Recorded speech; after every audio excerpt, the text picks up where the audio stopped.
Hello everyone, today we talk about the Roman Imperial archer Auxilia, and more specifically the Levantine troops that we can identify in this way, and we will see now what we're talking about, since we have this sometimes I would say stereotypical picture of the early Imperial Roman archer auxiliary as a Syrian. As an Eastern troop, which is totally valid in many cases. We will see it. It's plenty of evidence actually that backs this background, this extraction. But at the same time, it's better to go a bit more in. I wouldn't say just in detail, because everybody's capable of collecting data and stuff. But just to give to frame the whole the unit in itself and their elements in the general system of recruitment of the Roman army at the time, naturally also the tactical and strategical needs of the Roman military, etc. And actually we're not even talking about strictly imperial troops, because we know that troops from Syria were used basically ever since the Romans, Pompey conquered Syria, as a matter of fact. So we are in the 1st century BC, before what we call the empire improperly. Just remember that there is never quite been even with Augustus the creation of an empire. The empire was the imperium that was held by the various Roman magistrates that had the command of the army. It was a strictly religious thing and defining thing. The birth of the empire is more, properly placeable in the kind of the term that we use, empire today. I mean, in the meaning we use the term empire today, roughly with the creation of the first extra-Italic provinces, fundamentally the first provinces, as a matter of fact, outside of Italy, namely Sardinia, Corsica, and Sicily. That's another point. The point is, however, that at all times in the Roman army there were actually more non-Romans than Romans, meaning by Romans actually Roman citizens. That's the only actual Romanity that exists. There's never been such a thing like a Roman by ethnicity since the very first beginning of the city. So throwing this random stuff in, but it's always kind of good to remind them. So talking about the Levantine, these Eastern archer auxiliaries, first of all we have to say, were they actually all Eastern? That today we will concentrate on this. Of course not. Of course not, for many reasons. Of course there is the crucial question to answer, that is why we are talking then about the Easterners, and why so much in the case of this tactical specialization of archery, and what evidence do we have to support this, and what certainty we have, as a matter of fact, that there was this Eastern presence among the tactical specialization in the Roman army. You know that first of all, these tactical specialties were more proper of the Auxilia proper, but that even in legionary infantry from the 2nd century onwards, there were increasing numbers of Roman citizens that were hired and that were recruited, that volunteered actually, because at this time the Roman army was mostly a volunteer thing. There were kind of emergential levies here every now and then, but they were not the norm at this point. Rome had a recruitment system that still worked, that it wasn't facing any major the empire wasn't facing any major endemic problem. There were volunteers that were hired, and definitely the more the more you go on with the empire, the more you have that the Roman citizenship is extended to the foreigners. Already by the 1st century AD, for instance, there was something like 30% of Gauls in the Roman among the Roman legionnaires actually. So these were naturally in part sons of Roman colonies that were settled in places like Cisalpine Gaul, Transalpine Gaul, since the late Republic.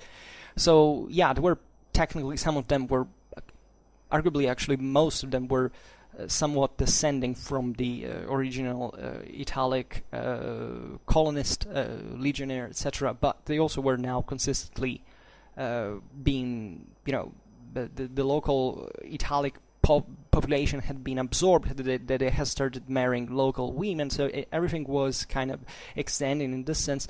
And there were a lot of Syrians as well from a certain time onwards. Let's say that before the third century, in the period before the 3rd century, that is mostly dominated by the Illyrians, mostly as Roman recruits within the empire, actually. So the actual Roman legionnaires, it was in fact the Gauls and the Syrians that were prominent, together with some rest of the Italics and naturally other nations.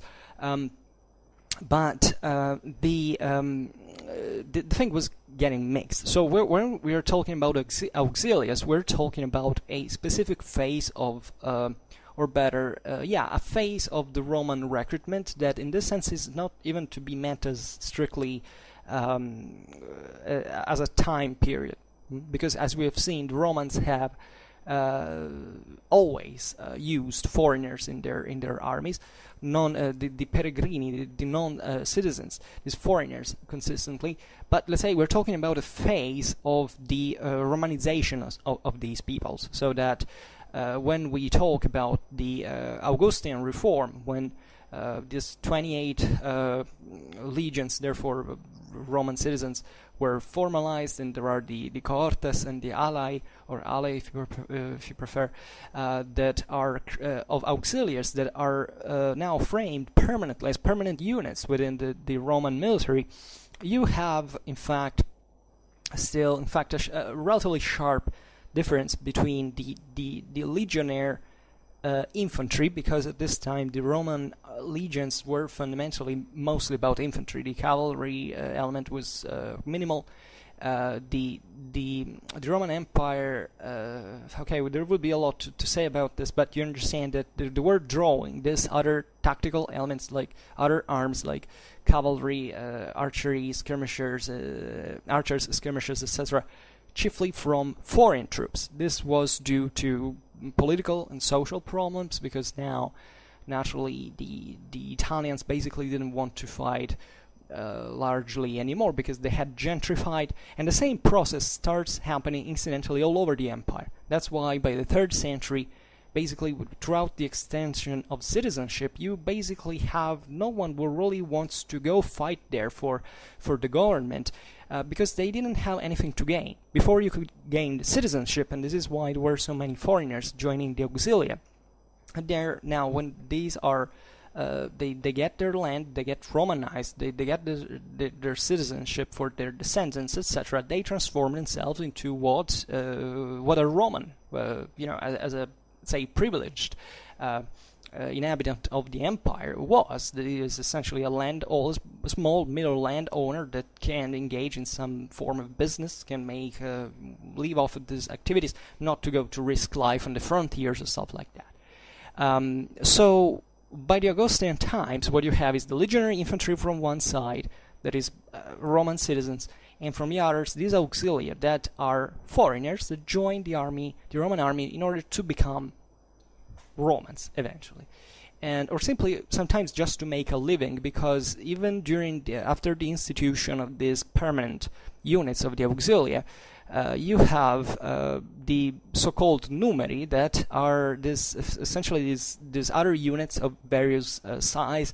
We don't actually know an enormous much about the details sometimes, but the numeri were fundamentally other foreigners that were now increasingly recruited from actually outside the borders, and not just among the peregrini that were fundamentally those who lived now within the Roman borders, but were not.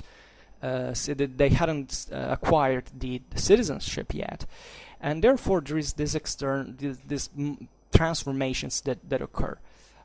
So in the process, what happens is that the auxiliary units, by the way, I made a video about this, that is the one about the Roman Simmacari. It means the subtitle is something like the new Roman foreign troops or something like that. If you search it on YouTube, you will find it. Or there is the Roman warfare playlist where you should find everything. That was happening at the beginning of the 3rd century. So where fundamentally the levies that inside the empire had starting running out, running short, and therefore new troops from outside the Roman borders now were consistently either consolidated or even shrinking under the pressure of the barbarian invasions were recruited. And so I got to this because there is this evolution that you have to take into consideration when you have the creation of the auxiliary units. These remain fundamentally characterized by their original ethnic fighting style and skills and even equipment and know-how, etc.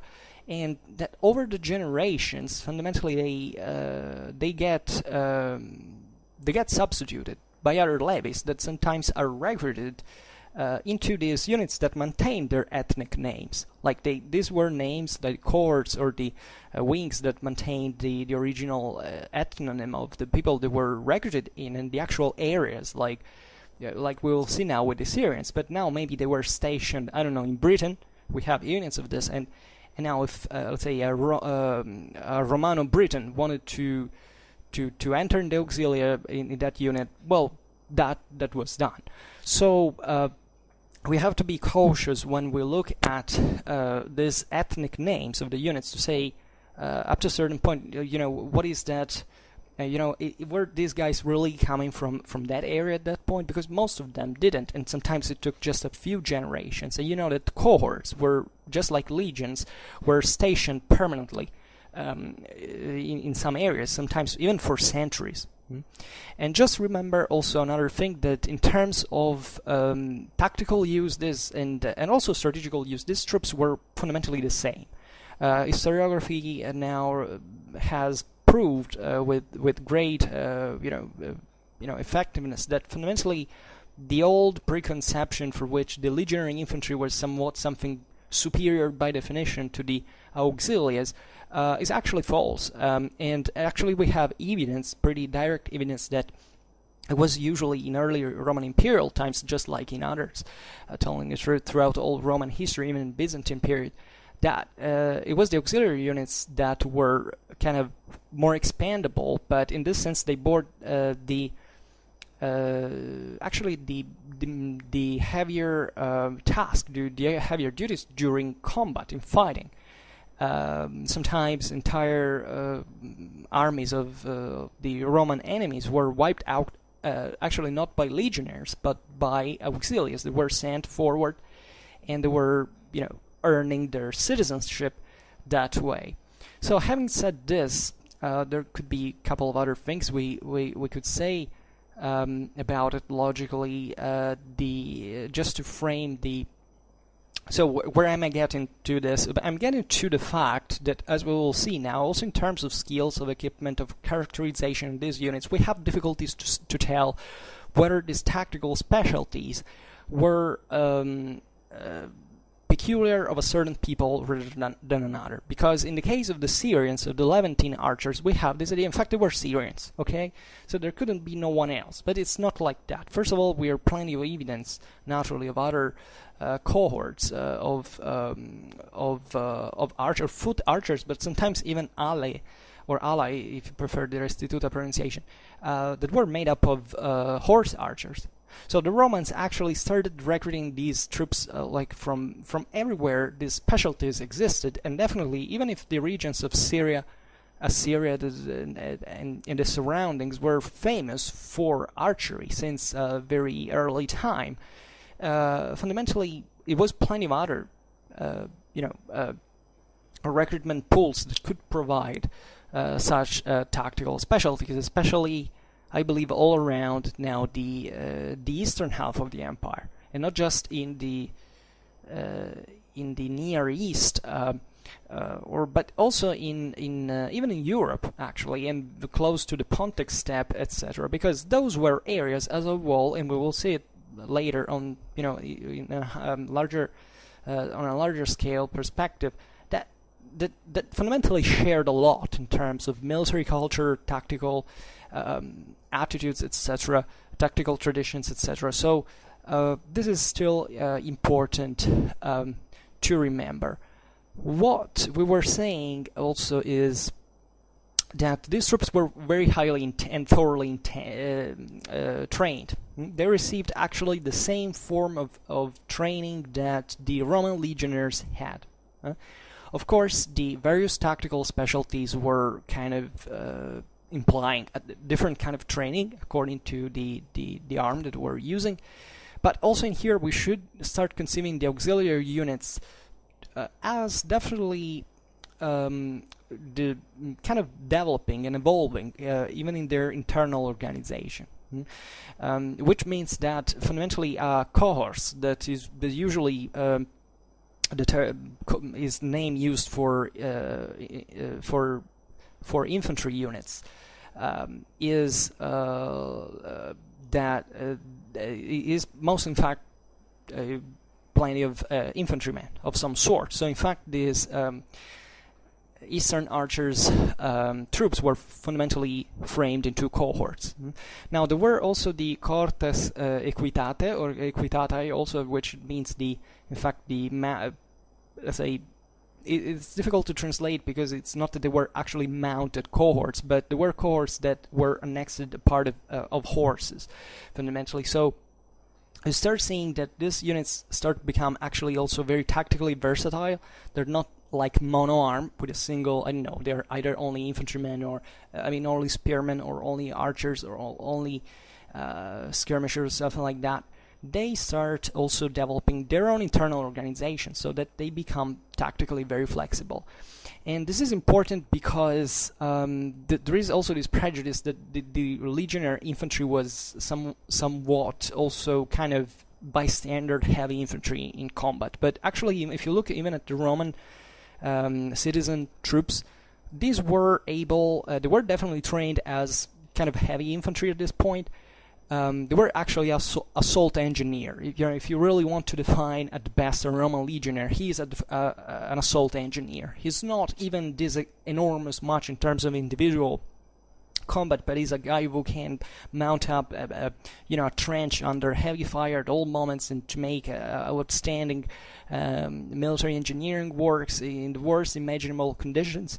But even Roman legionnaires are trained actually to fight with several weapons and to fight even as light infantry, as assault troops, etc. So I think the most realistic distinction you can make is actually it's the other way around. The best thing you can do is not to distinguish that much. Okay, preferably Roman infantry was kind of legionary infantry was in a certain way. Auxiliaries were kind of on average, at least at the beginning, kind of lighter, but then eventually they're pretty homogeneous, and especially these auxiliary units start to become increasingly similar to the legionary ones, also in terms of tactical effectiveness and so on. So just for saying the Roman army is never something there's just one formula that made it effective. It's actually this versatility, this ability of adapting to any circumstances that is often overlooked, and is always just explained very mechanicistically, it's because the formations were flexible. There was this kind of outstanding mechanism of the Roman legions. Well, not really. It was mostly about discipline. It was mostly about order. It was mostly about this logistical and technical capabilities that the Roman army had, just like the armies of any kind of great civilized empire with a permanent military and a lot of resources invested in their military. The Roman Empire, in terms of expenses, was basically only the military, by approximation. And this ability, however, of using the best of everything, kind of in order to present this flexibility against every kind of enemy, and that's why the Romans could defeat some of the best charging infantries like the Germanic ones, and to defeat also the horse archers of the steppes or the Parthians. Because they had these auxiliaries that were drawn, in fact, mostly by also these foreign peoples. This is what we have to bear in mind, is that there's something that actually happens in all the militaries of the world. Some are kind of more, some peoples are definitely more or less predisposed to this kind of hybridation, but what you see, for instance, in the Byzantine military tradition throughout the Middle Ages is always like that. You can't distinguish by saying, the Byzantine horse archer and the Persian horse archers, because basically these were the same people. I mean, the guys who were hired were literally the same Persians, and then progressively the Byzantines start kind of copying these tactics and starting to train the soldiers on their own for producing this, but it's basically the same thing. Also in terms of material cultures, and this started very early. Very early. We know that Romans started hiring Parthian cavalry pretty as early as they met the Parthians, fundamentally. And drawing these sharp distinctions between the tactical differentiations is kind of dangerous. That's from a strictly military point of view.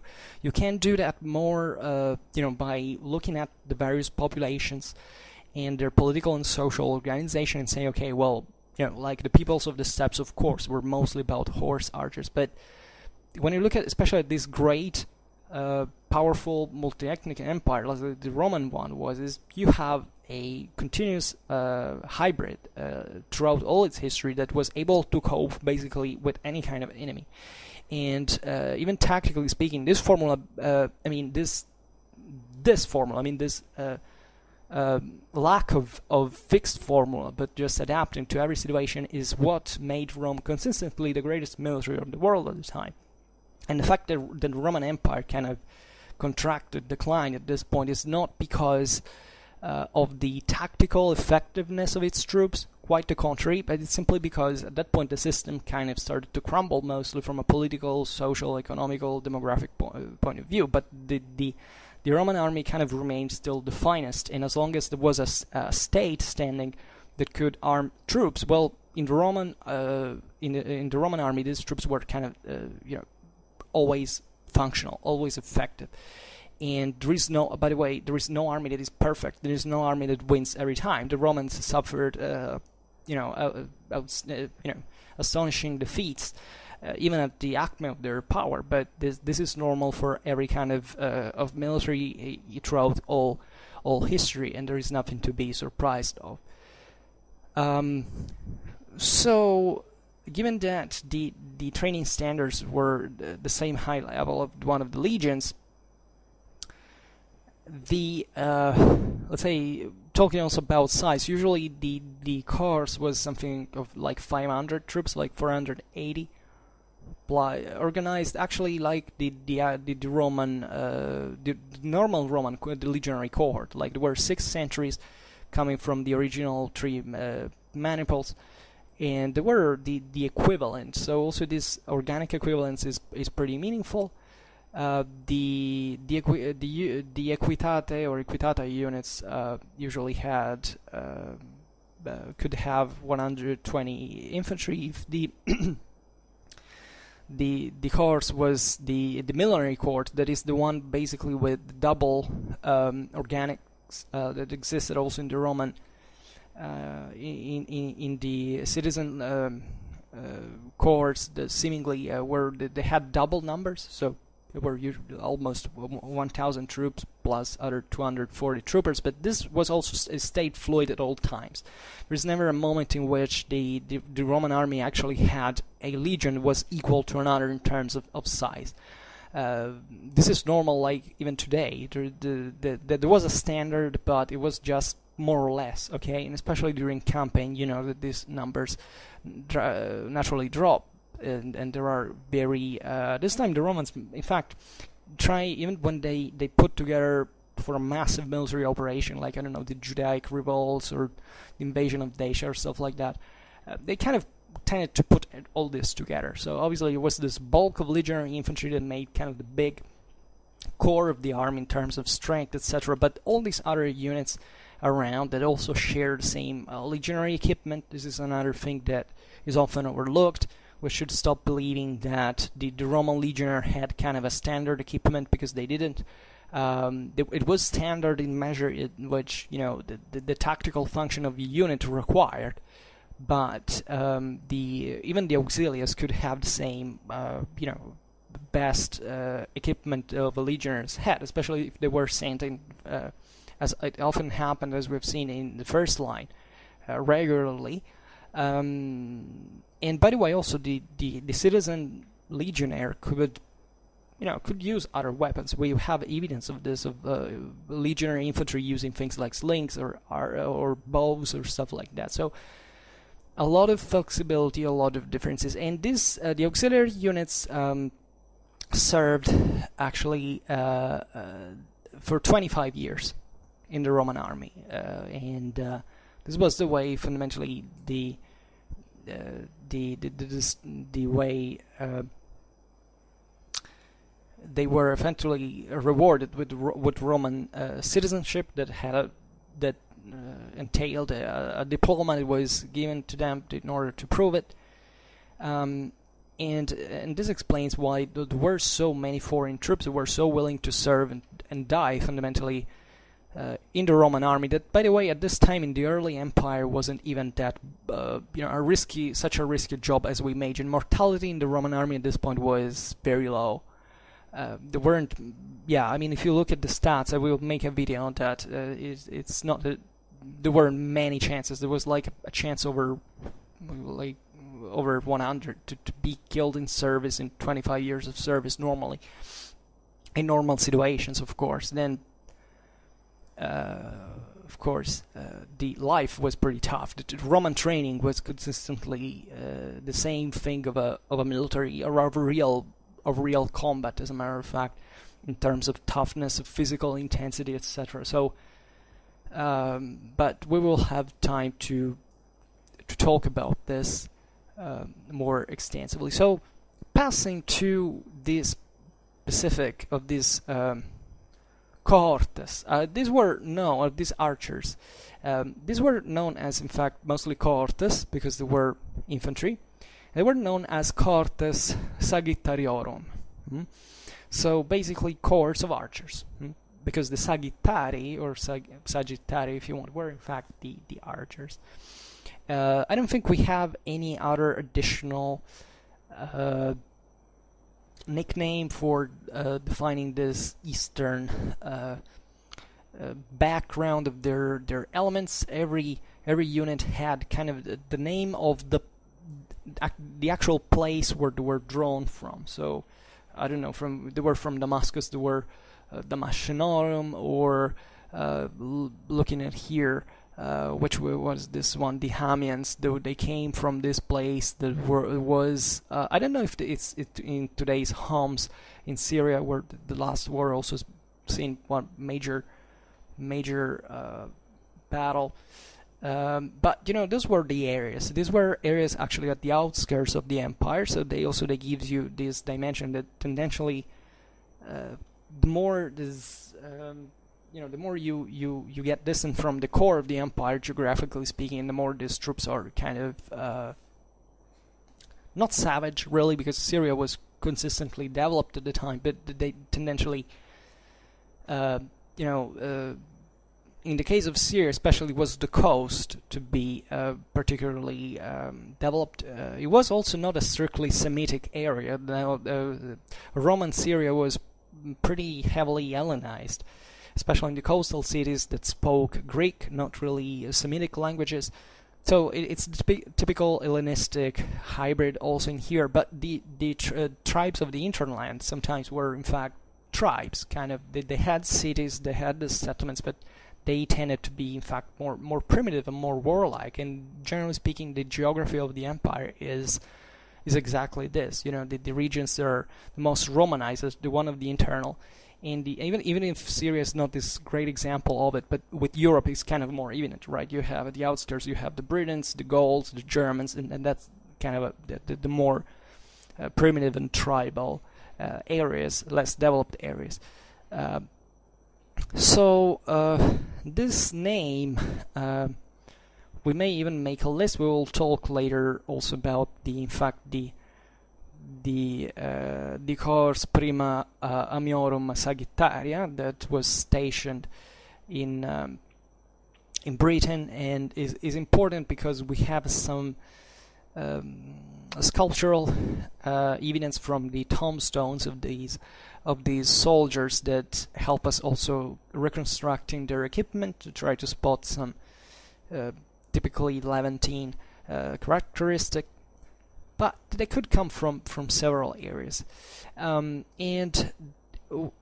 so the idea, as we have said before, is that you want to create a cohort of archers, drawing it in terms of human resources of records from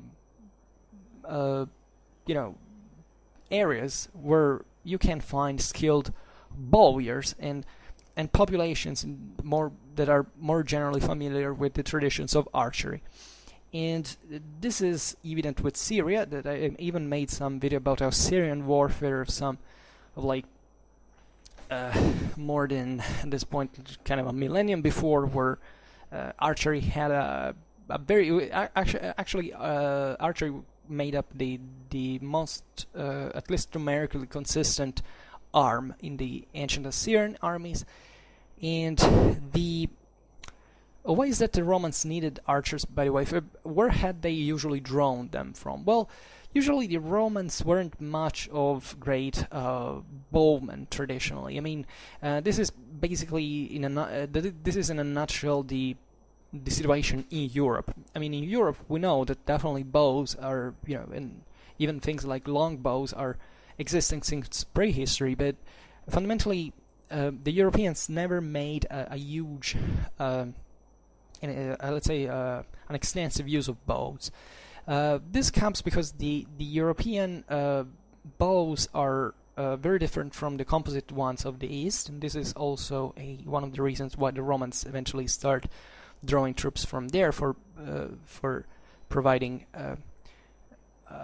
archers, and it's and therefore the bow is actually less powerful. Usually you can have even long bowmen. Long bowmen are not a medieval invention. They always existed historically, and they simply the long bow is literally a long bow, nothing else. That is fundamentally in a primitive or tribal context. It was just a bigger guy who had more physical strength that could use this. It's just that had it created on measured on its size, but it's just in the Middle Ages that you start having kind of professional long bowmen that are encouraged by the English crown, in that case, to become such, or also with other militaries like in Burgundy, etc. That's really another story, and at this time there is no consistent use of this kind of troops. That is not encouraged. There were not the political and social premises for this, and fundamentally you never have in history an army solely composed of bowmen, at least in the West. In the East it's more possible, because definitely if you look at the peoples of the steppes, like 90%, even more of their armies were made up of bowmen, of horse archers, and that's also the Romans start get acquainted with in this period, with the Parthians, with the Sarmatians and other populations they find in the East. But previously, there kind of had not ever been a problem. Surely the ancient Italic warriors, the Romans stemmed from used bows. We have archaeological evidence of this, just like the bow was used among the Celts, among the Germans. Among the peoples also of the Mediterranean, of course in Greek mythology, you know how important the bow is, and albeit this is also being seen as a relic of the kind of Near Eastern influence on Mycenaean civilization and stuff like that, but the bow is prehistorically just a very standard weapon for human civilization, at least from a certain point onwards, together with javelins and other stuff, even slings, etc. But even North Africa has the use of bows more than what is often believed. The only problem is that the bows at this point in these areas are not as powerful as you can find in the East. They're not composite, fundamentally, and therefore you can't defeat an enemy with bowmen. If you had to be on the average battlefield of Iron Age Europe, let's say especially Western Europe, or the Mediterranean in general, you can have lots of archers, right? But they're not gonna stop the thickly packed formations of troops that now certain peoples have started using. Actually, most of the peoples have started using. That since the Bronze Age there is this decline of chariot warfare because infantry start getting more with the Indo-European migrations, kind of more cohesive, more solid. So you can't beat those in open field with bows. So that's why you specialize in something else. And the Romans, in fact, from their Italic context, had not needed this kind of troops. I mean, obviously, bows are useful, especially during scouting, ambushes, even during sieges. We will see now, in fact, also from some Roman sources, how these archer specialists were employed. And you start finding them, not surprisingly, when the Romans arrive in the areas where they were kind of more widespread for these very reasons. So, talking about the equipment that maybe can be a bit more interesting for you, what we have, because there was a beautiful description in here. Let me see if I find it, but I doubt it. Well, okay, let's go here then. It's not a problem.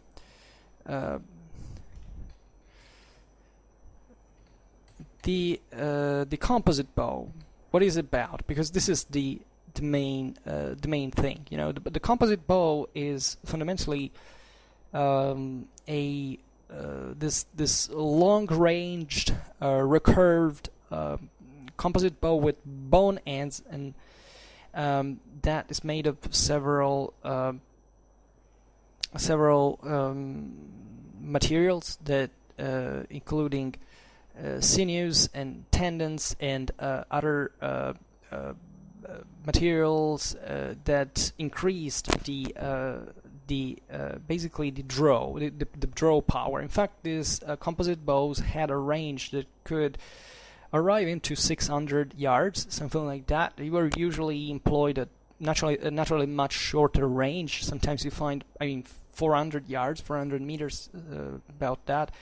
But I suspect that most of the times they were employed at much shorter range. The problem with these bows is that we actually don't have many evidence of this. I believe from Roman times we don't have anything in terms of archaeological remains, and partly because they were made of this, mostly actually, just like with other parts of this archer's equipment, as we will see, they were made of organic material that kind of perished over time. This is the drama of archaeologists, and naturally they usually find mostly metal stuff, so that they can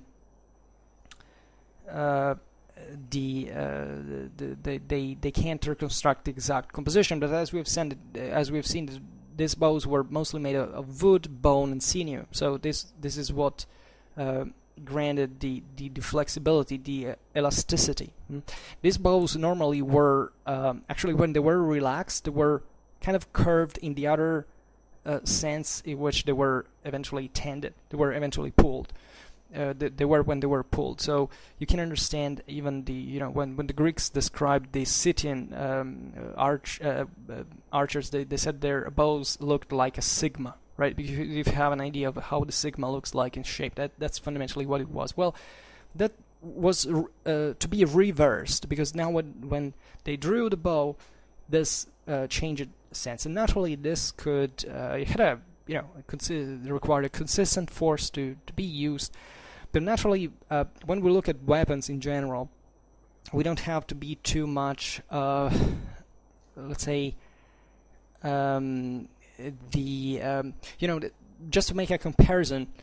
For example, in terms of measure, the range of these bows was the one we have said. It was effectively double the one of the medieval longbow, and they were half the size.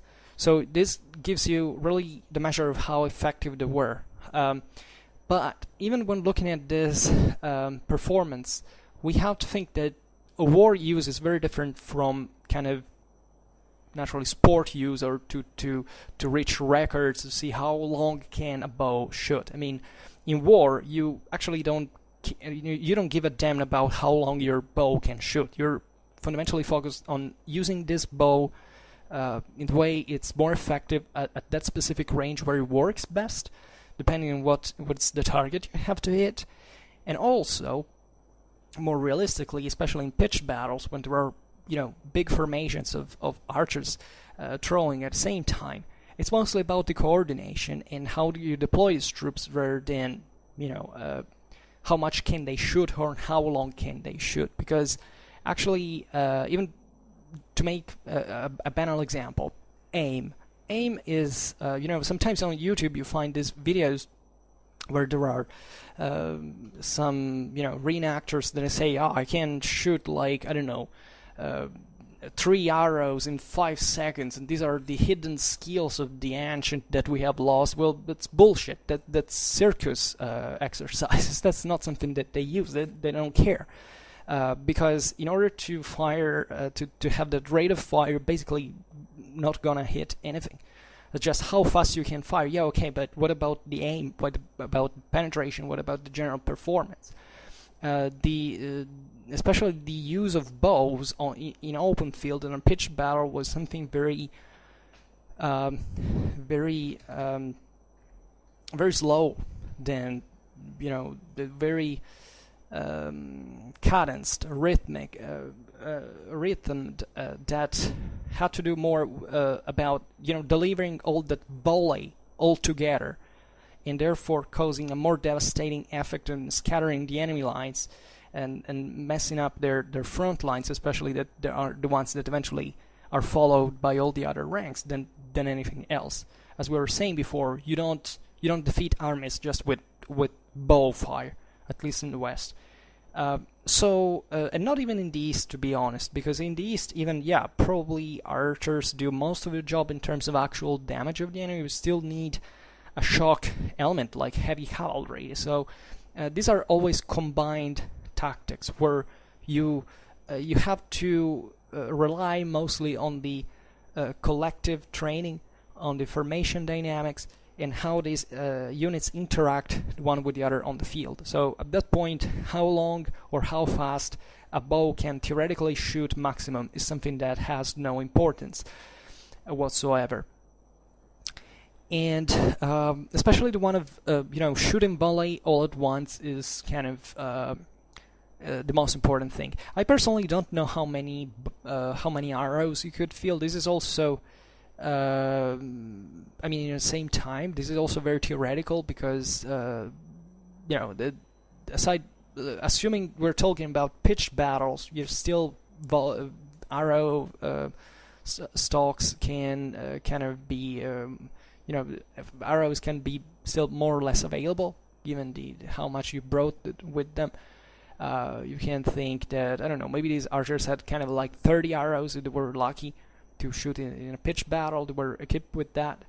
But as we will see now, probably the majority of the operations this bowmen were involved in were smaller actions, mostly in scouting, in supporting during certain maneuvers, or like river crosses, etc., as rear guards in ambushes and stuff like that. So at that point, maybe the performance of the single bow had, in fact, kind of an importance, but it's still at that point something that the world fights is fundamentally about other forces, other dynamics. You don't have a technology this time that allows you to win just because you employ it. Let's erase from our minds, if we want to understand anything, I mean literally anything about military history, that technology is not the answer. Technology is not the decisive factor. It's always doctrine. It's how you employ your means, your technology even, and not what technology is in the first place. War works in a completely different fashion than that. So the By the way, there were also different types of arrows. Before I said that you could shoot even at like more than 600 yards, but all with kind of with special arrows that could vary consistently. There were different kind of arrow heads, especially that were used for different targets, as it's always been the case. The troops, the archers were usually equipped also with bracers that you can see that for instance, on the Trajan's column, that were these bands around their wrists that were used eventually not to bruise, not to wound their forearms with the sinew, fundamentally.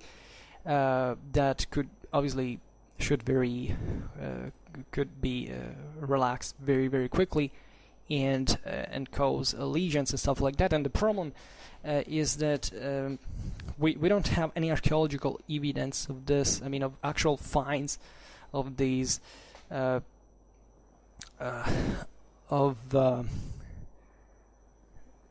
these bracers, because they were probably of organic material, as we said before, and we don't have any way to recover them. But they are actually shown, so it's one of those few things, like, I don't know, in leather that were used. You know, that there is an enormous debate whether even kind of leather armor was employed. Well, it seems even from the same reliefs on the Trajan column that these troops could wear things like even leather armor. The problem is, of course, on the sculptured evidence, we don't really know what that material, that shirt was made of. It could be of everything. Could be mail, it could be leather, etc.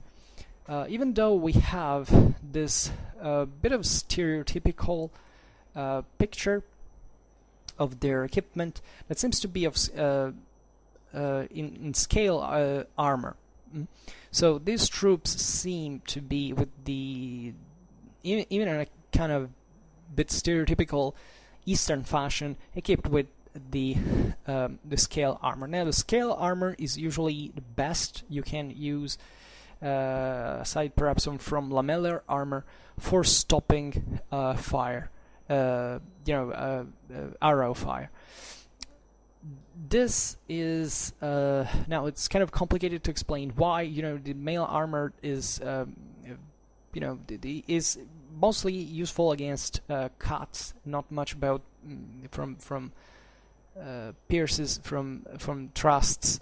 And scale armor is pretty effective against arrows and was in fact extensively used, especially in this eastern world, broadly meant, from north to south. I mean, from the steppes and also in the near Middle East, exactly because of this widespread use of archery that made this battlefield sometimes like a hail of arrows continuously, as the Romans knew very well, at least since the Battle of Carrhae, or Carrhae if you prefer. And therefore this adaptation and this we generally think that also in here it will have to make specific videos because the debate on which kind of armor was worn by the Romans is generally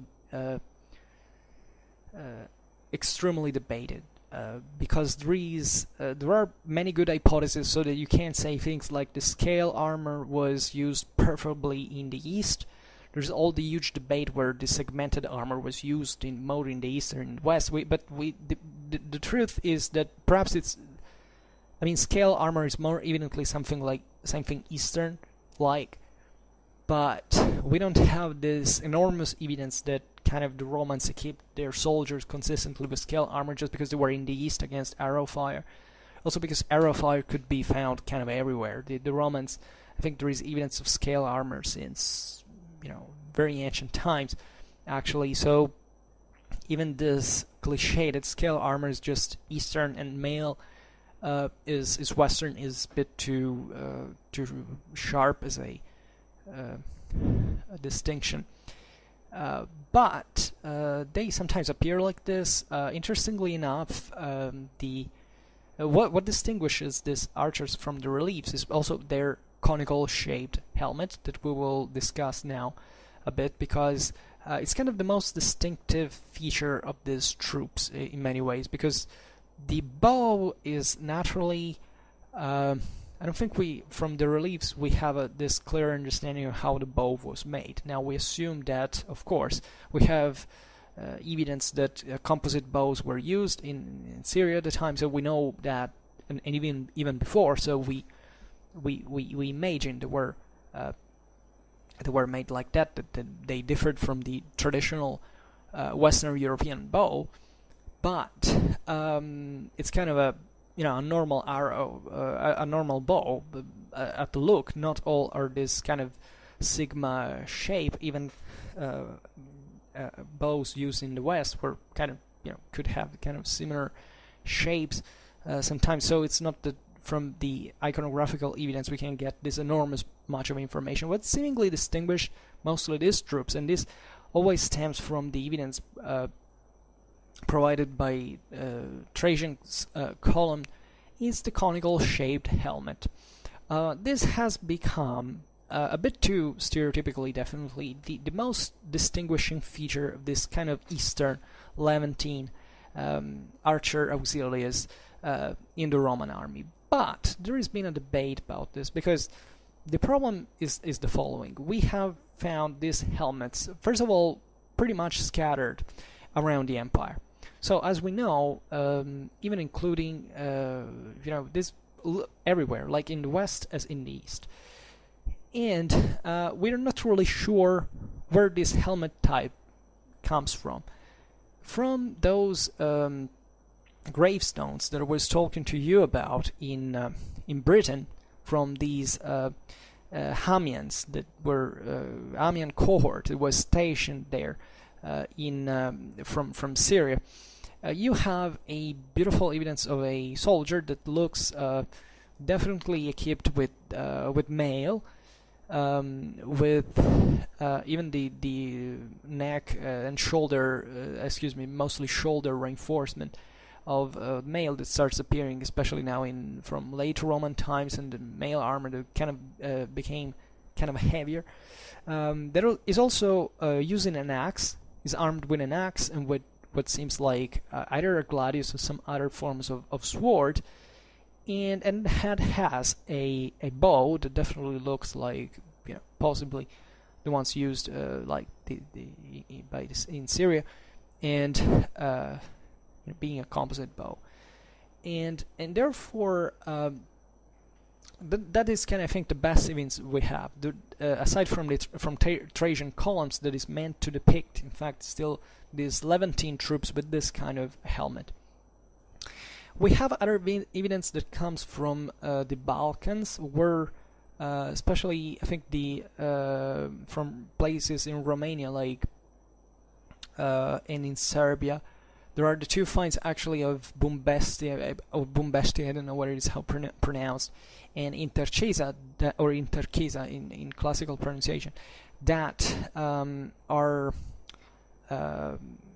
these archaeological sites where have been found, but we know that were actually stationed Levantine troops, and where have been found certain helmets that have a surprisingly similar shape to the one represented iconographically. So since we know that in fact the Syrians were stationed there, and that the shape of the helmet is very similar to the one depicted on the Trajan column, also on this other stelae, etc., it's been being suggested that in fact this type of helmet was kind of similar, was kind of a sort of Near Eastern product. It was typical of places like Syria, etc. Some archaeologists and other scholars have, however, argued that this type of helmet might have been common to other areas of the empire, including the same Balkanic ones where some of these finds have been found. Because actually, the finds of Interchesa and Bumbesti, I don't remember what's the actual pronounce a name, are actually kind of less, kind of shorter. You know, they have a less pointed. Actually, they have a more pointed top, but kind of lower. So they do not actually look what it's shown in other reliefs, in the reliefs, etc.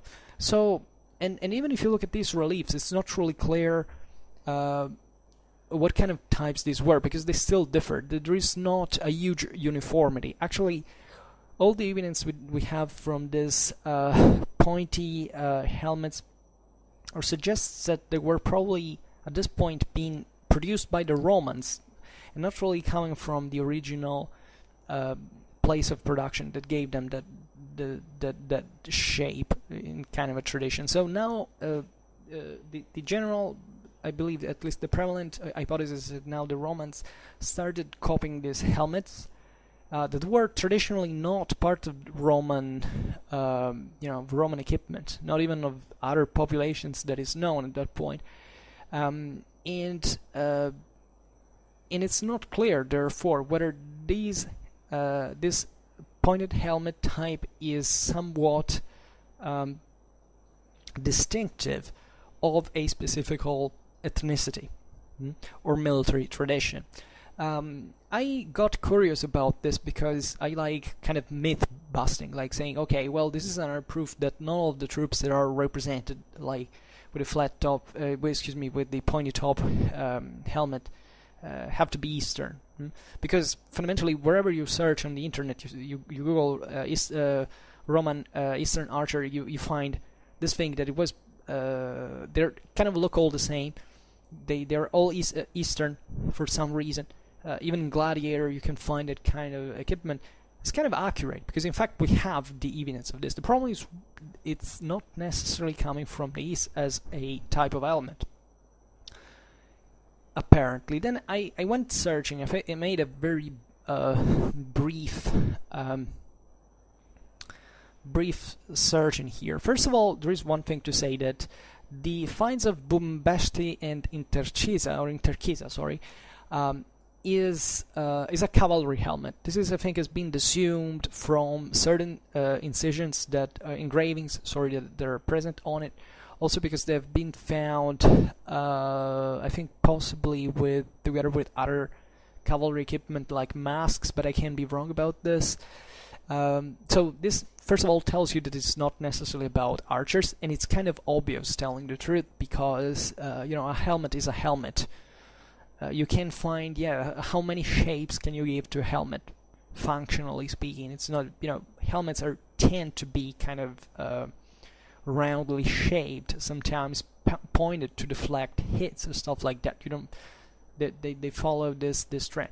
So the fact that these helmets were used also by cavalry, and you rarely find an artistical depiction of Roman auxiliary cavalry with this kind of helmets, is very meaningful. Usually the auxiliary kind of helmets you find are either very anatomically shaped around the head, or kind of Gallic type helmets, imperial helmets, about which I also made a video.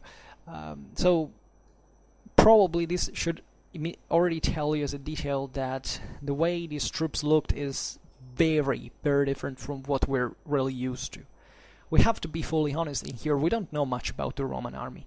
People believe generally that we know so much. Well, of course, for those times, definitely the Roman army is very well documented. But still, when you look at in absolute terms, we know almost nothing actually about Roman army. We don't know how they actually fought. We don't know how they actually deployed. We don't know how they actually equipped themselves. And this is one of the proofs.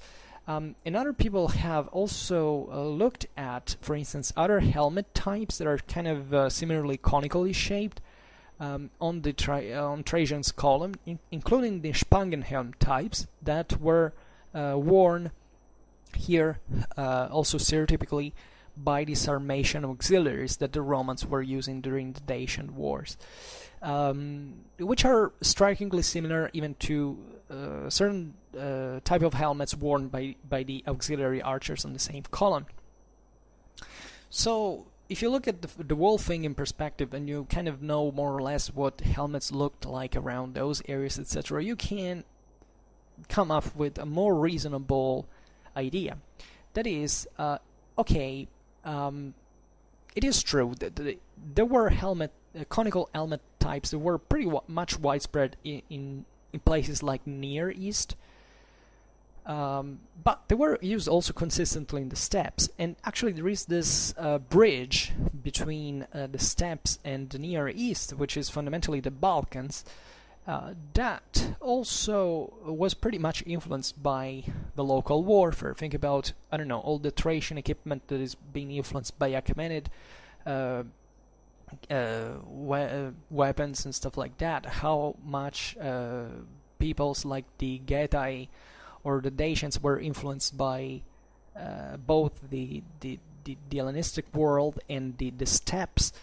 So looking at this wide area of the Ukrainian steppes, of the Eastern Balkans, the Pontus, today's Anatolia, fundamentally in the Near East, and also Persia and Caspian area, and even far beyond, you realize there is a pretty strong homogeneity.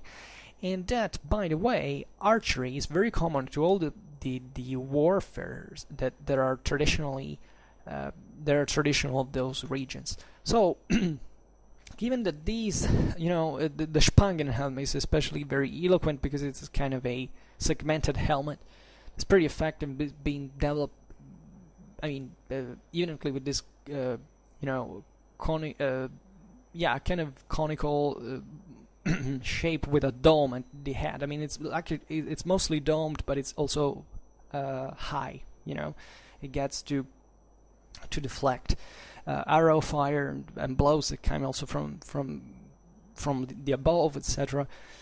You realize that probably there weren't many differences, and this type of helmets that eventually partly also spread in legionary infantry. Think about the 4th century Roman army is using Spangenhelms very, very frequently as well. Actually could come from other areas, including the same Balkans. I mean, some have said, what we have found at Bumbeshti and in Terkisa could be a local helm type. So, as I was saying before, I got curious and I went to look at some helmets that were traditionally worn in places like, in fact, the Near East, Mesopotamia, or even Arabia, and you look at that. Okay, this pointy conical shape was actually pretty widespread and pretty distinctive. I mean, even on those videos we made on the Assyrian army 1,000 years before, we have seen the shape of this conical caps or helmets that the Assyrians wore since this long time. We just can extend that to other peoples that also used it, and not to be extremely dogmatic about saying, okay, these were just Levantine because they had that equipment. By the way, we have even several hints about the and actual evidence of Roman auxiliary archers that were not wearing this kind of equipment as well, because this is also a bit the idea. It's not that the Romans used exclusively these troops as archers. There were definitely archers that were recruited somewhere else, and possibly exactly in these areas around the Carpathians, Dacia, Thrace, that were kind of closer to the Scythian world, where these kind of helmets were, and archery in general, could be well widespread as well. I mean, the area of the steppe provided with some, was full of archers actually. I believe it was plenty also mercenaries that came from those areas that used archery. I don't think there is a huge evidence of this, but generally speaking, knowing how warfare was there, and given that we know we have an extremely scanty evidence in general by standard about this kind of equipment, things like equipment, and we we can say, okay, it's perfectly plausible that there was a mix of several traditions in there, and especially the fact that the Roman armories or started to produce at this point the conical shape helmet for this kind of troops, and mostly auxiliaries, because that's what we don't see it among legionnaires, for instance. We see the Spangenhelm eventually entering, but the Spangenhelm is kind of more compact. These are conical, pointy, and relatively long helmet towards the top. And it's very meaningful because it means at that point the Romans started, wherever they got it from, they started copying it on a relatively uniform level. At this point, there weren't really the Roman armories like we know them from the late Roman Empire, but between the Mediterranean cities and the frontier, there were certain centers that produced weapons that were fairly standardized. I mean, they had naturally a function. We know, if you know what about Roman equipment and helmet types, etc., you know, there was a consistent homogeneity. So definitely, even these kind of helmets that we find so similar, similarly shaped all over this, in this auxiliary, in the auxiliary equipment, were something that probably was created supposedly by the Roman military to eventually give to other soldiers, because this could be also the thing that, you know, you had these arsenals, this gear that eventually was distributed to the legionnaires. You know that the legionnaires at this time had there was the legion there, and also these other auxiliary units attached, and they had their own local armories. Like the Roman castra had their own their smiths. They produced in part their armors and weapons by themselves. Sometimes were even purchased by local producers. There is also a kind of a regional differentiations in decorations and stuff that can be traced in this sense. But when there was a big campaign, like, I don't know, the Dacian ones, from which we got also the one of the Trajan column, there was a huge coming together of all the stocks of all the weapons that were stored into the Roman warehouses that were put in common during the campaign, and weapons and armor get broken, get damaged. You have to use them. Soldiers can capture enemy weapons and armor as well. So this is something not very surprising, and always remember that at this time there was not a huge difference between actually sometimes there was no even difference at all between the Roman equipment and the one of barbarian populations. So also in here distinguishing is kind of less useful than the opposite. So this is another perspective that has to be understood. And just for saying that the same type of equipment could be used by several types of troops in different tactical roles, because there is still a kind of personalization of the equipment that never ceases to exist at this time, even in the Roman army that had a relatively uniform equipment by standard. So this is still important to remember. So this was the point about the Levantine origins of such type of, mostly of helmets, but this can be extended also to the most iconical combination of conical shaped helmet, scale armor, bow, and all this stuff that is how we usually portray the Roman auxiliary archers, and we give for granted they're kind of just Syrians and all. My personal opinion is that it's probably correct. I mean, I don't think that the the general direction is wrong. But I think we would be we would be surprised to know how much we don't know about the Roman army, and how we rely on certain evidence that just at the time made a very tiny part of the wall, that most of which we know nothing about. So these are just hypotheses, and they remain such because I doubt that we'll be finding who knows what. Even though, especially in these contexts where there is a relatively few new archaeological finds, and can have a greater effect in proportion. Another very interesting thing is that this kind of conical shaped helmet start disappear from the mid 2nd century AD. While the Spangenhelm becomes the kind of standard helmet for, aside from the Interkisa type, but not this one we have documented by the skull cap, that this was kind of more cheaply produced. Also the Roman armories from the 4th century, or even something before, towards the end of the 3rd century. And this other type disappears. And we know that this happens mostly during, in fact, this major transformation of the Roman army that started towards the 3rd century.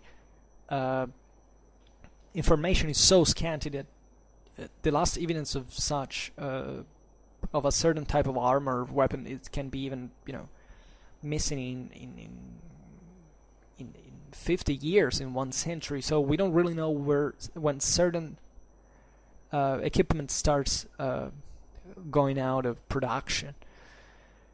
There was so it's difficult to draw this. But let's say from the mid 2nd century AD, we stop having even this kind of troops, and this gets connected with another problem. That is,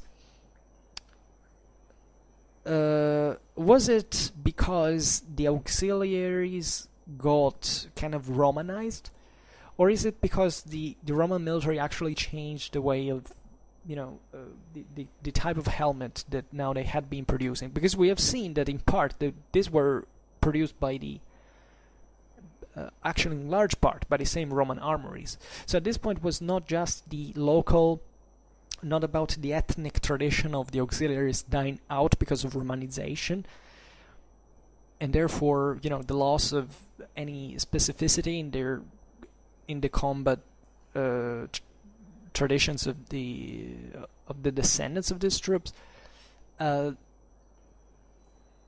but it's simply what's the point? Or was it really a chosen, an aware choice, a precise choice? Well, we'll never know, because actually it's plenty of other equipment that this time starts changing consistently, and some forms, some types disappear, and there are other weapons being used, and this is obviously for the sake of functionality, sometimes also of economy, of course, but chiefly of tactical changes and different operations in theaters. What else can we say about this? Will surely come into my mind. Then, what we haven't said is how were these troops used really in the Roman army. As I was saying, tactically speaking, and in part also strategically, how they were employed on the field, and in which strategical theaters, because in other words, this is important to answer, because this is on average also more trackable, makes you understand, at least on a larger perspective, it makes you understand also how fluid the system was, and how this peculiar features could be kind of blended into others and changed and modified over time. So we have some sources about the use of archers during Roman times that are pretty pretty few and pretty scattered over time. As I was saying before, we don't really know much about the Roman army. Flavius Josephus in the Jewish War 547 says that archers were usually positioned during marches at the head and at the rear of the column in a protective fashion. This measure is advised also by Vegetius 3:6, and this already tells you how important these troops were, even not during pitched battles, but actually during the marches. They were used as avant-garde and rear guard, that are key roles actually in an army, because they are kind of the crucial, that they open and close the column, so they are responsible also what happens in front and in the rear. So if you're falling to an ambush, these are the troops you want to rely the most, and this reveals you how archers were also usually employed. So as scouts, as explorers, as even as assault troops. Perhaps I think we forget how archers are important to create cover fire, even for supporting. For suppressing the enemies on the ramparts, and allowing the assault troops, the melee troops, to storm the enemy fortifications. So these troops were naturally very important also during sieges, but these troops were useful also in general on a difficult ground. The term cohorts doesn't really mean that these troops were the cohorts was just an organic denomination for the unit. It didn't really characterize the type of troop, if not that it was kind of infantry, right? But it didn't tell you by itself that it's how the internal troops were really organized, because usually missile troops, even I don't think we know about this in the Roman army, because we know just that the cohorts was, or the auxiliary cohorts, as we said before, was organized internally in the same fashion of the legionary cohort. But most of the times we're talking about infantry cohorts. When it comes to missile troops like these ones, aside from the fact that we don't really know how many archers actually made up even these archery cohorts, we have doubts about this. We know that when we were talking about Cortes Sagittariorum, we were talking about cohorts of archers, but was there other infantry as well? We've seen that the Cortes Equitatae or Equitate were pretty common as well. We have even in Southeastern horse archers that were attached to other centuriae or centuria. Sorry. These are, I always give the classical and ecclesiastical pronunciation at the same time. So we don't really know. But my guess is that probably, but I can be wrong, that the missile troops were not organized into at least in the same centuries of infantry. I can be wrong really, but it really depends on how these were used, because they mostly had relatively okay, let's give for granted that actually they also had their centurion, that were usually also Roman officers. So interestingly enough, the officers of these units were often Roman. They had definitely their own military leaders. They had even internally already their own kind of organic arrangements that probably already existed, because some of these troops were also mercenaries in some ways. So they maybe were already kind of warriors that knew each other, that there was a internal cohesion of sort. But nevertheless, these were mostly troops that were used for also to be employed in scattered formations.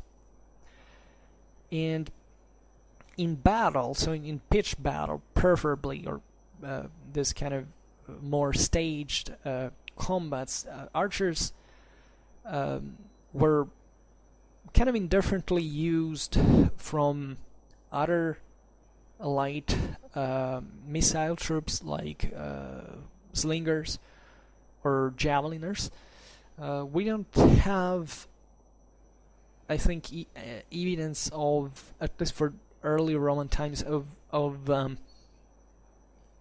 any more specific employment of, standard employment, differentiation in the use of these troops. Like, it's obvious, I believe, that archers are kind of more precious, I believe, on average, than javeliners, let's say, because the javeliners by itself is a kind of a expendable troop. It's rarely an elite or something. And while archers are people who know how to use a weapon that requires training and precision, etc. Also javeliners did, but to make it easier, it was much easier to find on the war market in the ancient world a javeliner than an archer. And we know this because archers were usually considered some form of elite. Sometimes slingers too. We know that there were these Rhodian, Cretan archers, especially during Republican times, also during Hellenistic times, that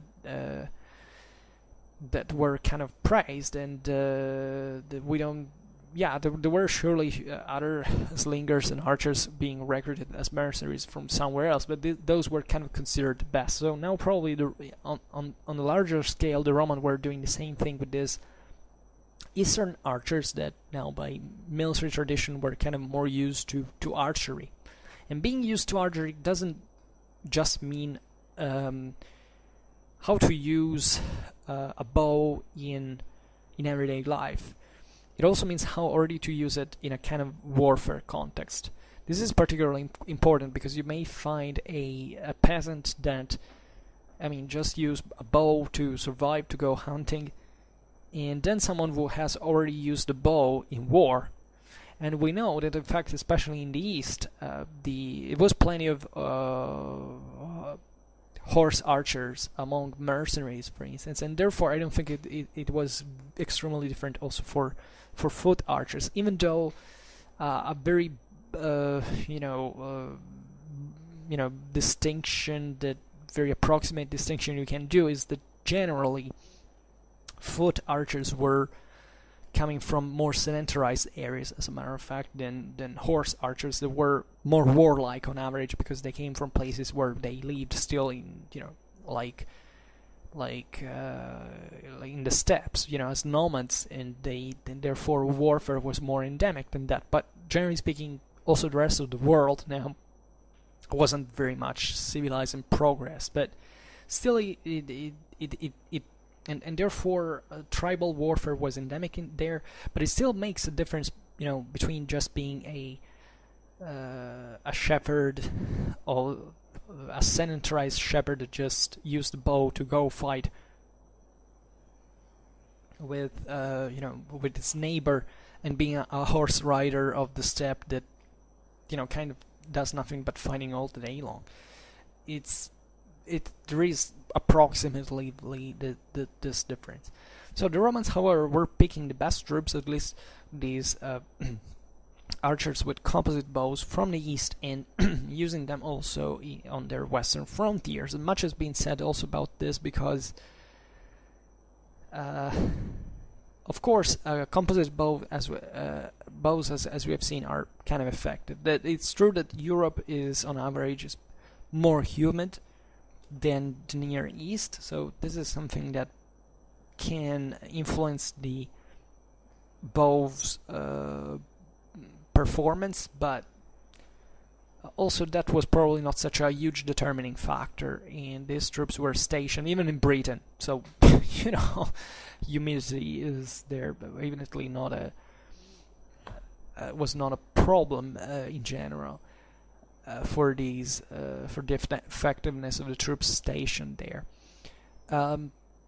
However, in the Roman army, these missile troops like archers, slingers, and javeliners were used chiefly as a shield for heavy infantry. They naturally could be used either as a distance shield, or sometimes also they could be deployed in front of the heavy infantry.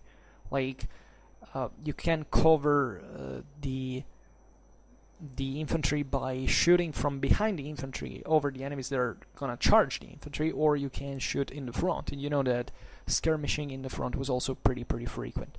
So by the way, these troops didn't have such an easy time most of the times, and the fact that the Romans equipped them with armor is very important, because usually in the ancient world you don't have anything like that. I mean, yeah, in places like Syria, in fact, you find since the ancient world a great importance given to archers, at the point that they were kind of elite archers. You know that the Eastern world, even up to Japan, gives to the bow a great importance that doesn't exist in the West. In the East, the bow is a bit like the sword in the East. So the bow was definitely a weapon even for aristocrats, for someone who had a true military value, whereas in the Indo-European West it was like, especially aside from the steppes, so really in Western Europe, the bow was a kind of cowardly weapon, right? Naturally, the most Aryan troops ever, like in the ones of the steppes, were using bows consistently. So this is not really, strictly speaking, an Indo-European character, but that's how, at least in Western Europe, it's been built at the time. But simply because, as we've seen, the bows were not as effective like in the East. Otherwise, they would have been used consistently. And this is how also military ethics is built. It's not much because of a preconceived notion of what is loyal or not. It's really what works in warfare is used. And the Romans are the proof of this, because as soon as they can pick these Eastern archers with composite bows, they deploy them everywhere along the frontiers, and we will see especially which frontiers later.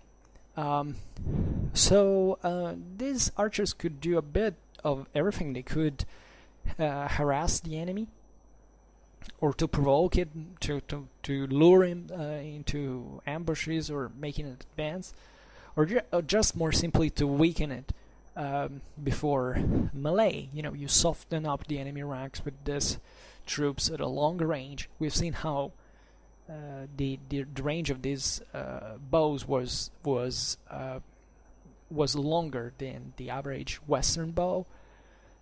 So we know the Romans exploited consistently also this distance capability of hammering the enemies with arrows, ballistas bolts and stuff like that. This was kind of shocking for certain populations, like the Germans, etc., that didn't have catapults and had a very few bows apparently. So this also made a difference, and they were also scarcely armored. What I was saying is that, in fact, these archers, in turn, however, were exposed, especially in these more risky skirmishing roles. That's why the Romans equipped them with armor. There was something very rare, because the average archer in the ancient world is unarmored fundamentally. So this also tells you that these weren't just thrown away troops. They were kind of can't say elite troops, but definitely troops the Romans wanted to save, to spare, and to make and whose experience was highly regarded. So they were preferably not thrown away so silly, especially when when also you besiege a city. There is this consistent. You need higher protection, and there were sharpshooters in the ancient world as well, and these were kind of very eligible for the role in this sense. Even though it seems that slings were even more effective than bows at this time. But this is perhaps more for the pre-composite bow troops that were brought in the West by the Romans, in fact, at this point.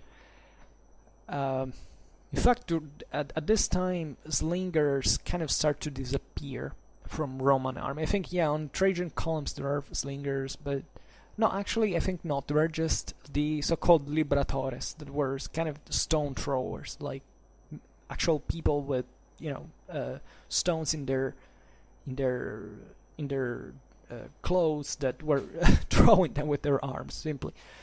And so I think that there can be the introduction of this Eastern archer Auxilia is a kind of a technological improvement as well, because probably in the West there was an edge of deploying such archers against other local populations that didn't. And so you soften up the enemy ranks with this hail of arrows, and you can even pursue the enemy with archers. This is kind of interesting because especially infantry and heavy infantry can be harassed. I mean, if they flee on foot, they can definitely be pursued by these troops that maybe could simply take off their armor at that point and pursuing the enemy on foot, also the enemy fleeing could throw their armor away, but still keeping pressure with this lighter troops was definitely common. Excuse me, I drink a little bit. And as we were saying before, these archers could be placed literally everywhere, like on the flanks or in the front or on the rear of the legions. And in every case, they were kind of vulnerable. I mean, we never have to forget that enemy skirmishers are constantly exposed, especially not just to other skirmisher fire, because at that point it's like on even grounds, but also by cavalry and light and medium cavalry that can take down these guys. So using these troops was not also so easy. The ideal is when you wipe out the enemy cavalry and you can surround the enemy even with these troops, but that's when basically the enemy is gonna flee anyway. So the vulnerability of these troops in other contexts is also to be taken into account, and therefore you had necessarily to protect them either with either infantry or by cavalry. That is also kind of more common, tactically speaking, because usually if these guys are shooting from the same infantry ranks, it's fine because they are inside of it, and probably this was way more common than we think, especially those troops that are deployed in the front ranks. They are usually in a frontal position that is also central, so they're gonna shoot straight and they fall back on the center that is usually made up by legionary infantry from the Roman side. And also the front of the enemy is made up by those troops. So usually these troops were more frequently used in order to shoot in the front, because it's kind of less effective in some ways, because the enemy has a kind of solid front in the front with shields and all.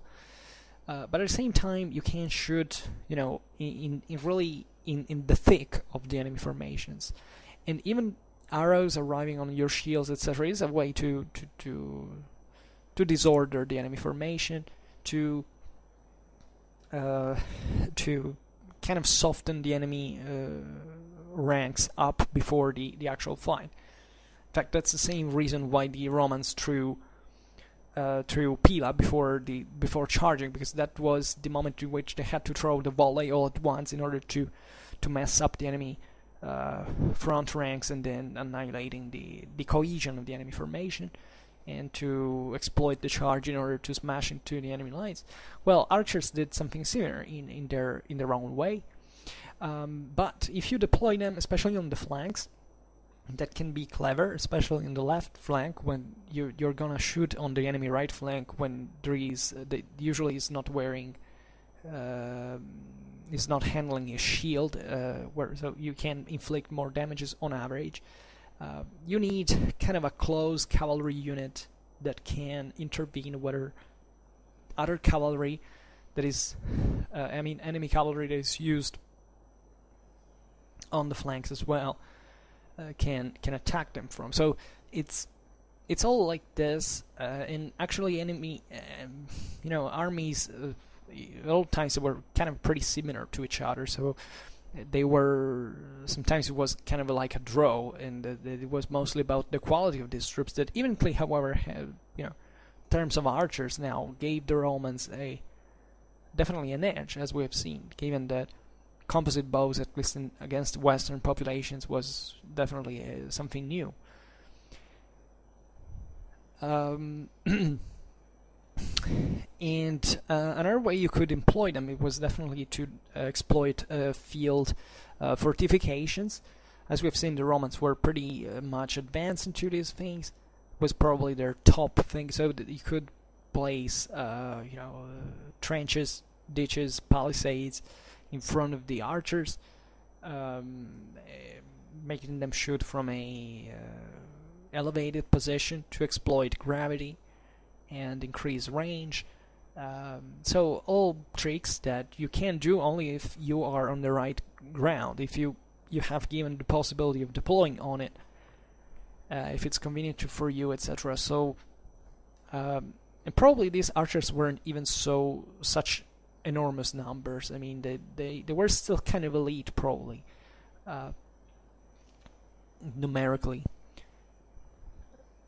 And the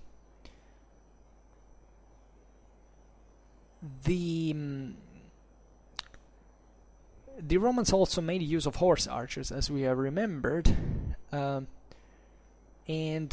the Romans were definitely using foot archers against horse archers as well. And that's kind of nice, because the horse archer is usually numerically inferior compared to foot archers. I mean, it takes much more money to field horse archers than foot archers, if they're equipped kind of in the same way, because there is the horse that is the real variable. The horse is terribly expensive. So these foot archers were dramatically useful against horse archers as well, especially when coupled with legionary infantry, because legionary infantry was pretty tough to charge. Populations like the Parthians and the Sarmatians had to use, in fact, cataphracts to do that, and cataphracts are also extremely expensive. So generally speaking, what is often forgotten is that the Romans were perfectly able to cope with horse archer units. I mean, people will just mention the Battle of Carrhae, or Carrhae if you want, but that was kind of an exception into Roman history. I mean, the Romans defeated the Parthians, even tactically speaking, more than kind of they defeated them. They defeated the Romans, and in that case, for instance, the Roman legions were annihilated because their cavalry had been wiped out. So basically, they remained without cover, without possibility of maneuvering against the horse archers. And even if these were so few, they basically, took down enemy. They took down legionary infantry, kind of soldier by soldier, just keeping on shooting, because they have massive stocks of arrows that they brought with them. So, but these were particularly useful in the East, and by the way, that's the same reason why, in the East, such a tactical specialization existed, because evidently, in Syria, you're at the border with Parthia, or at least with the Parthian kingdom. So these even more sedentary communities of Mesopotamia that were in fact very different from the nomadic Parthians, had probably coped with these horse archers from millennia, actually, in that way. When we made that video on the Scythians, we have talked how much the Scythians raided into the Mesopotamia, etc. And there was this continuous warfare, and the steppes in the Near East were much more linked than we usually think. So that's also why we were talking about before the similarity that existed between the equipment of the steppes and the one of the Near East, and why effectively the Romans might have copied them at the same time. I mean, from and not being and this equipment is not therefore to be considered just as specifically Syrian as we think when we look at Roman auxiliary archers, but the product of something more widespread and that was effective for that kind of warfare. So this was dramatically useful. You have legionary infantry that can shield itself with their heavy scuta, etc.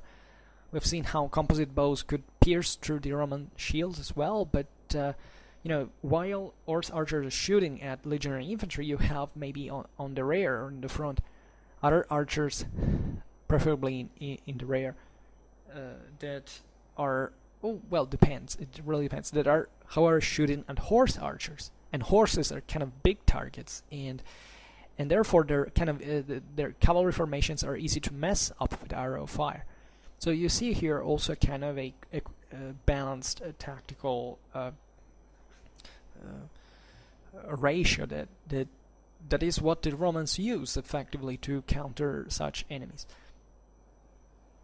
And from Caesar, if you look at the Bello Gallico, for instance, 425, you realize that a very useful employment of archers happened during in cover operations during the landings or river crossings and in other critical points. So in other words, in order to protect a kind of an obliged passage where the troops have to go in, you can create a suppression fire on the enemy that is guarding that place in order to get it away.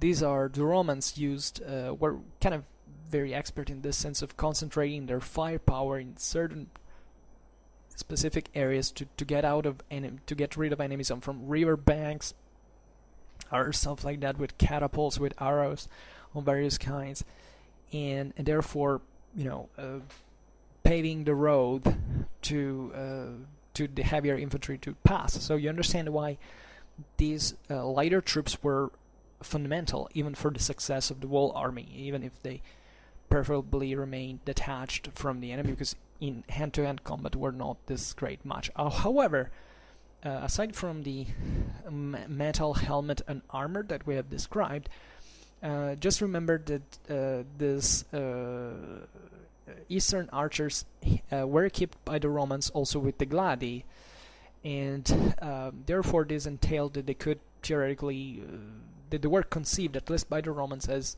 employable also into melee.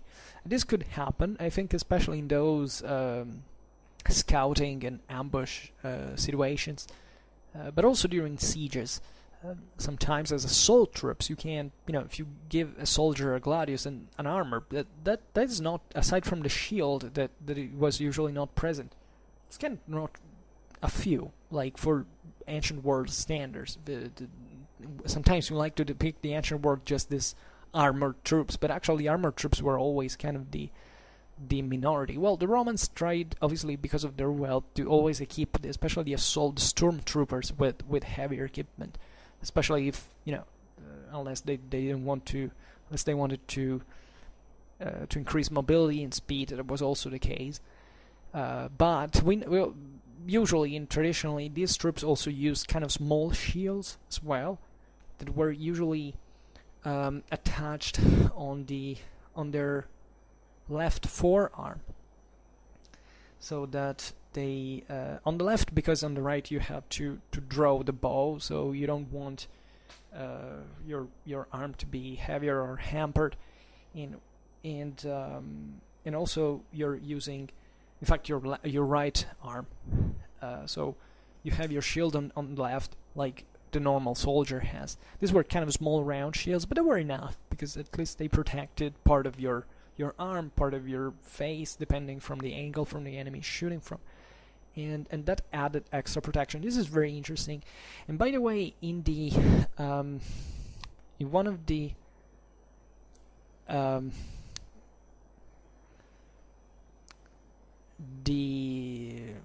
those tombs from Malton, actually, that was Dervenzio Brigantium in Yorkshire at the time.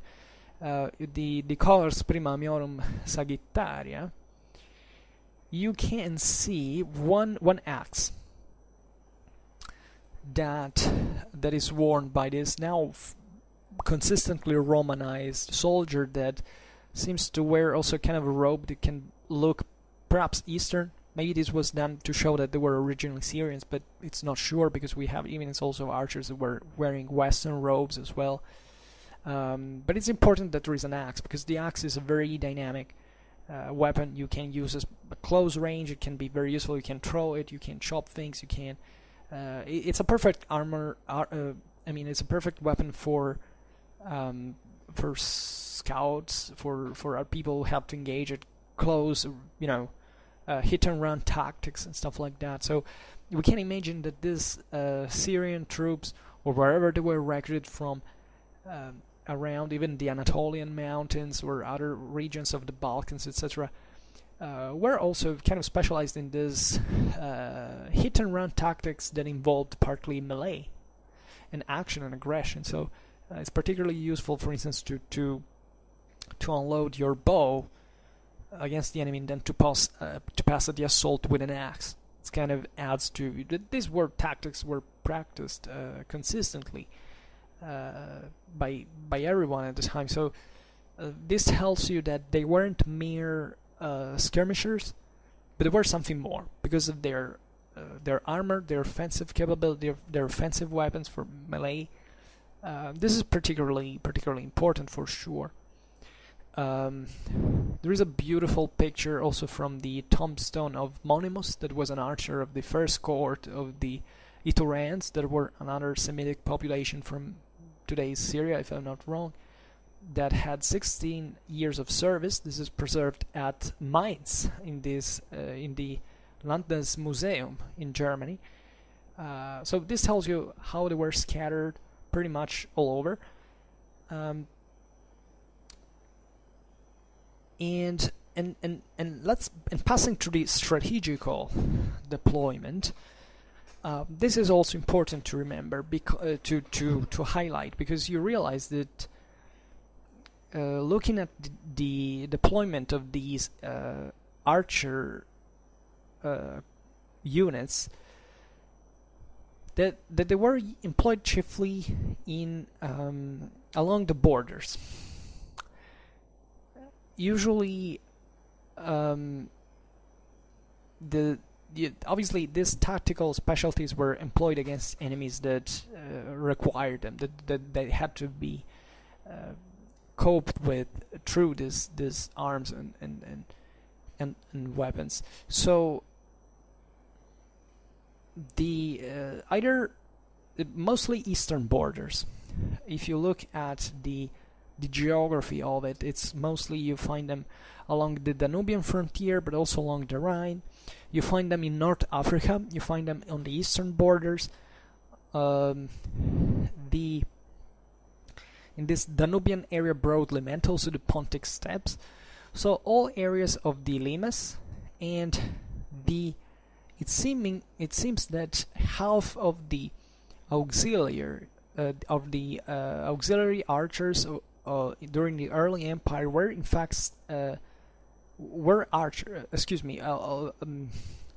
sorry, I'm tired after all this talking. What I wanted to say is that a half of the auxiliaries employed along the frontiers of the empire were archers. So this is particularly important because if you look at troops used in more continental areas like Spain, etc., you find mostly infantry, and cavalry that doesn't have that weren't archers actually. Instead, you find all over the borders a lot of archers, and this is particularly important considering that the Danubian area and the eastern area the Near Eastern area are the ones that see the highest presence of archers, and this definitely reveals to you how important they were to be used against enemies that substantially fought like them with bows. The Danubian area was invested by the Sarmatians, the Near East by the Parthians. So these were peoples that were notoriously using archers, horse archers. Well, the Romans deployed archer auxiliaries, both on foot and also on horseback, exactly on those fronts, so to cope with them. And we can presume that in part they were also drawn from the same populations, as we have said before. But it's interesting to find them also in Britain, in Germany, and in North Africa. In North Africa they were particularly useful, I think, because of the raiding nature of the local warfare. Like the Romans in North Africa didn't properly even have a real frontier, but there were these fast-moving raiders from the Berber population, so you could definitely target at distance. They had archers as well. You know, the Mauritanians, the Garmantians, they certainly had the archers on their own, because seemingly that was effective also for taking down cavalry that was consistently developed among these peoples. So that's the reason why the Romans from the other side do exactly the same. So you realize how, at the end of the day, it's all about countering the enemy with his own weapons, and that's what the Romans did. And I don't know what to add more. Sorry if it took me so long to get to the point, but I wanted to introduce a little bit the question. I think that there is widespread interest into these kind of troops out there, and I thought to talk also about other things to better contextualize that certain things. And you know that the evolution in here goes towards definitely the increase of archers, that during the 4th century start now being a permanent part of the Roman legions proper, not even the auxiliary units. There are the foreign numeri that definitely always hired from outside the Roman frontiers, but in the 4th century the Roman legions have now archers by default. So they have even an increased offensive capability that now is not just proper of some foreigners that are brought into the imperial army to be Romanized, but they are part of the Roman tactics that now have been fully absorbed. And actually, in this sense, the Roman legion in the 4th century has a much higher offensive capability than it had previously. And this is often overlooked, but we will leave this for another chapter on the 4th century Roman legion. That is one of the most misunderstood and overlooked chapters in military history, I believe. And okay, well, this is more or less what I wanted to say. Definitely we will come back talking about also other periods. We will in fact discuss even now the 4th century army, also the other parts of Byzantine history, and also the use of archery in pre-imperial, I mean in previous centuries compared to the ones that we have observed today. And okay, but in another video now. And for now, I just thank you for listening to me.